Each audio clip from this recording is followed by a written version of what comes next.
Hi, welcome to the Miss Retro Read Show.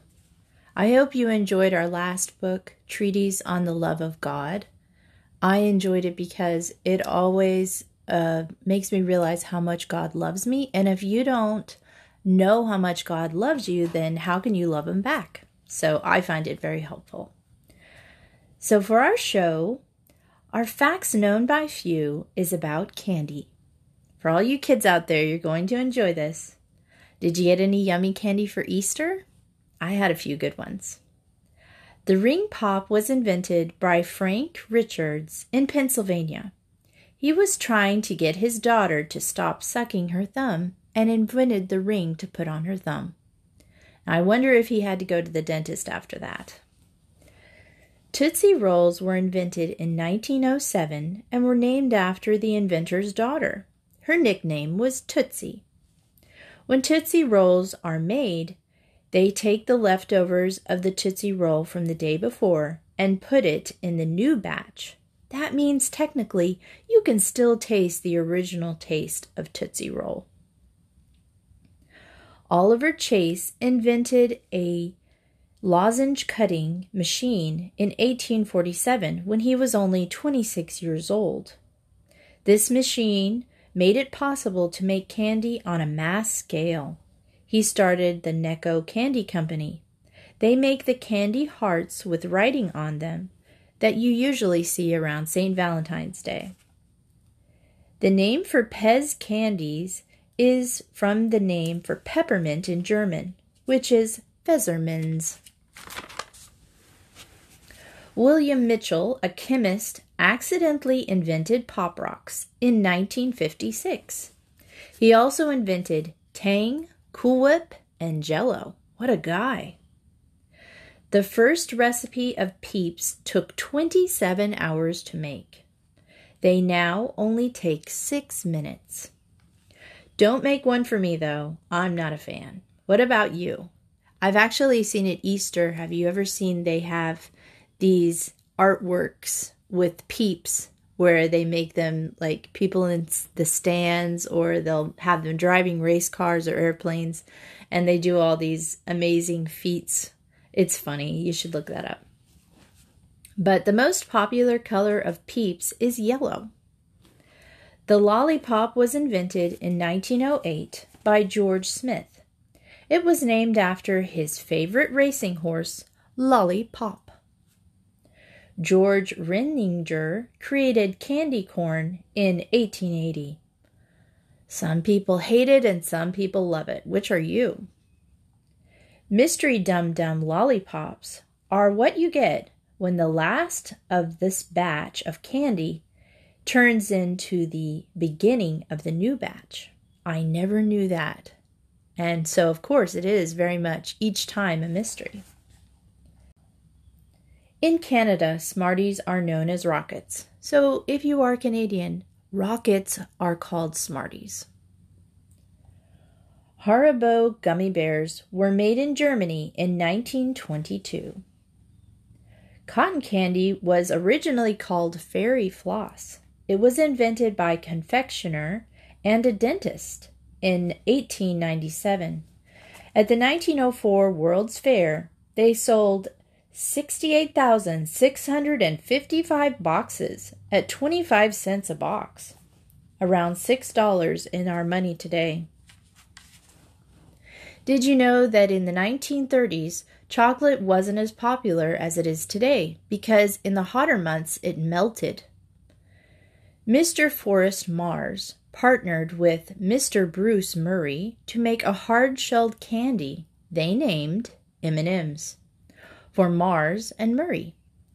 They originally came in the colors brown, red, orange, yellow, green, or violet coating. They were also the first candy in space in 1981. Nerds were found at the bottom of the machine after making everlasting gobstoppers. My favorite candy at the moment is Nerds on a rope. It's like red licorice with nerds stuck all over it. What's your favorite candy? For It's All Good, I'd like to recommend the movie Horse in the Gray Flannel Suit. It's a 1968 film with Dean Jones, Kurt Russell, and Diane Baker. My sister and I were talking recently about movies, and she really enjoyed this film as a kid. She mentioned that she would watch this a lot. It's about a girl who loves horses and riding. Her father is an advertising executive. He's trying to think up a way to advertise a medicine called Aspercel. His daughter wants a horse, but he can't afford it. You know, the upkeep of a horse comes to a lot of money.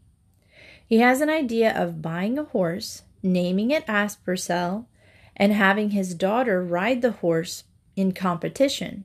That way his daughter gets a horse, and his boss is happy because every time Aspercel is announced in a competition, people are reminded of the medicine. But of course, problems ensue. My sister loved horses, so I think that's why she liked this film. Seeing the horse compete is pretty cool, though. Do you have a favorite kind of horse? Mine is a Palomino. It's kind of that blondish-looking horse, and I believe it's originally from Spain. For busy bees, let's talk about baseball. Who doesn't enjoy playing or watching baseball, especially in the summer months? For you British people, it's kind of like cricket, but different. It's the great American pastime. And here are some facts about the game. In 1845, the Knickerbocker Baseball Club in New York got together to codify a new set of rules for the game. I looked up a picture of the original Knickerbocker Club, and it's so funny because they have these really big handlebar mustaches.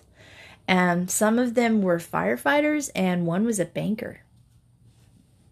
They abolished tagging a runner by throwing balls at them. Probably a good idea. And in 1846, they played their first official game against a team of cricket players.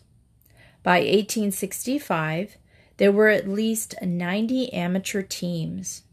In 1862, there was an enclosed baseball field where they sold tickets for people to watch the game. There's a National Baseball Association formed in 1871. The Cincinnati Reds are considered the first professional team. The Cleveland Indians were the first to have numbers on the players' jerseys. And the U.S., Taiwan, Venezuela, Cuba, and Dominican Republics all consider baseball their national sport, so it's pretty popular. Cal Hubbard is the only player to be in the Pro Football and Baseball Hall of Fame.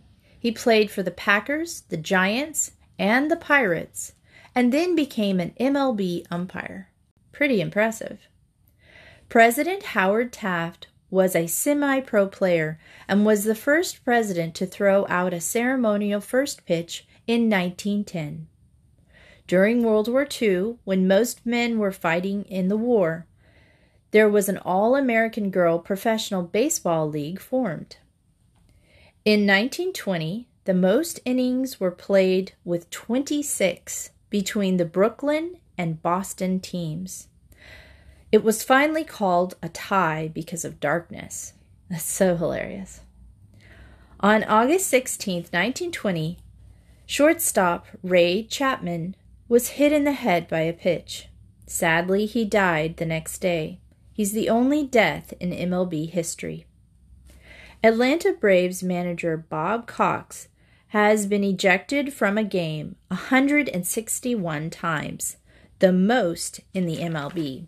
So for you non-baseball watchers, the coach sometimes with certain calls that he doesn't agree with will go out and argue with the umpire, who is like the guy who sets the rules and says, no, you can't do this.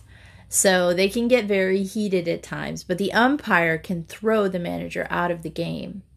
And so he has to leave and storm off. On September 24th, 2010, the fastest pitch ever recorded was 105.1 miles per hour thrown by Aroldis Chapman of the Padres. Pitcher Jim Abbott is the only pitcher to have one arm.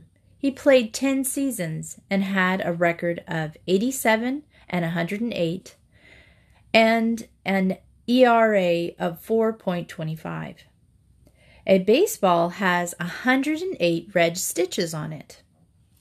The most home runs by a single player in a game is 4. Now, 18 players have done this feat.